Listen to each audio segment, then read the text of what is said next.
आज मी तुम्हाला दाखवणार आहे ओल्या मुगाची भाजी करून दाखवणार आहे, रस्सा भाजी। तर हे बघा, अशा ह्या मुगाच्या शेंगा असतात, ह्या ताज्या ताज्या जरा सोलायला हे करतात, पण जरा थोड्याशा एक दिवस झाला ना मग चांगल्या अशा सोलतात। हे बघा, असे मुगाच्या शेंगा सोलून घेतल्यात मी सगळ्या अशा।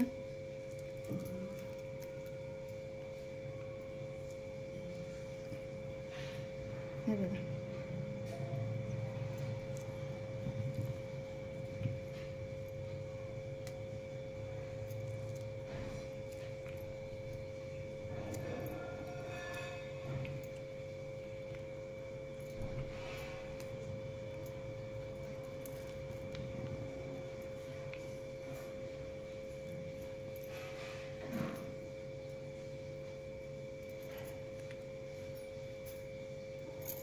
असे मुगाच्या शेंगा सोलून घेतलेले आहे। त्याच्यासाठी लागणारं साहित्य आपल्याला फोडणीसाठी जिरं, मोहरी, लसूण, कांदा, टमॅटो आणि तिखट, मीठ, कोथिंबीर एवढंच साहित्य लागणार आहे। थोड्या साहित्यामध्ये ही होणारी भाजी आहे आणि झटपट होणारी भाजी आहे। तुम्ही पण करून बघा। चला तर मग आता आपण करायला घेऊया। इथं मी कढई गरम करायला ठेवलेली आहे। आपण आता ह्याच्यात तेल टाकून घेऊया। एक छोटे 2 चमचे तेल टाकून घेतले मी।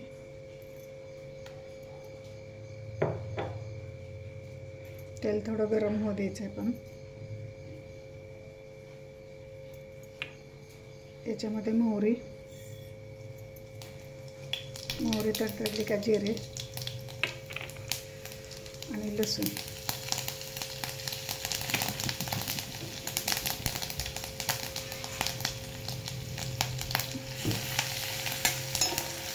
लसूण जरा कलर चेंज होईपर्यंत आपण परतून घ्यायचं।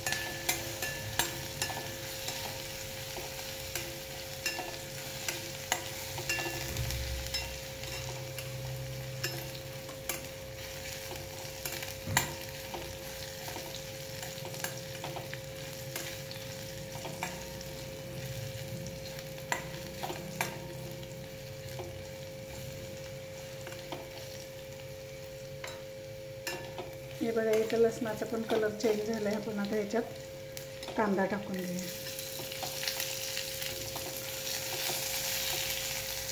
याला पण चांगला लाल होईपर्यंत आपण भाजून घेऊया। हे बघा, इथं कांद्याचा पण कलर चेंज झाला आहे। आपण आता ह्याच्यात टोमॅटो टाकून घेऊया।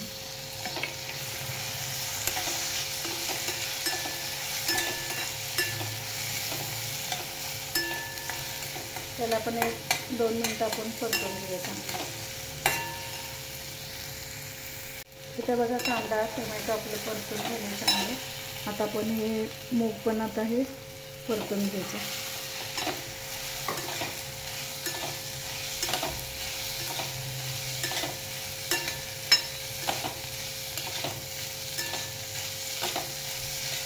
याला पण आपण 1-2 मिनिटं चांगलं परतून घेऊया।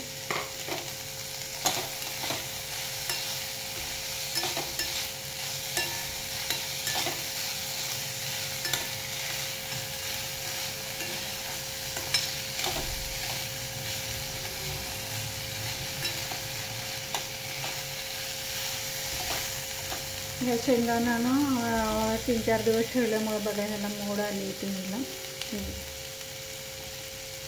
आपल्या शेंगामध्ये पण ह्याला मोड येते ह्याला सोलल्यामुळे।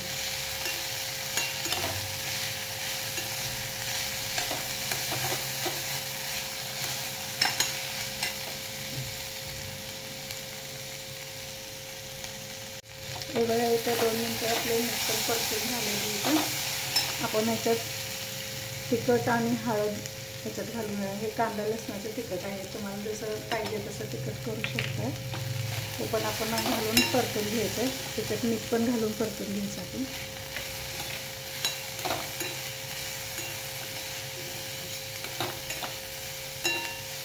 हे बघा, याला चांगला आपण परतलेलं आहे। आता ह्याच्यामध्ये पाणी आपण शिजायला ठेवूया। आपण रस्सा भाजी करणार आहे मुगाची, म्हणून पाणी जास्त टाकले मी।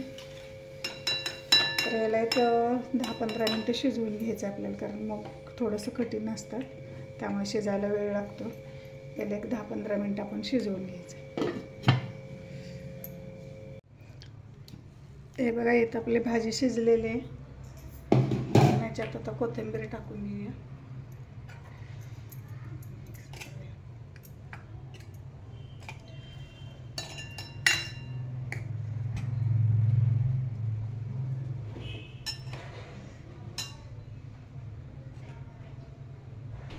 नमस्कार, छायाज किचनमध्ये आपले स्वागत आहे. चला तर मग आज हिरव्या मुगाची आपण शेंगा सोलून भाजी करून घेऊया.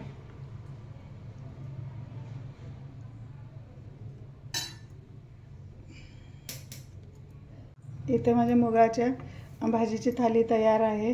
माझी रेसिपी आवडली तर लाईक करा, शेअर करा, सबस्क्राईब करा. धन्यवाद.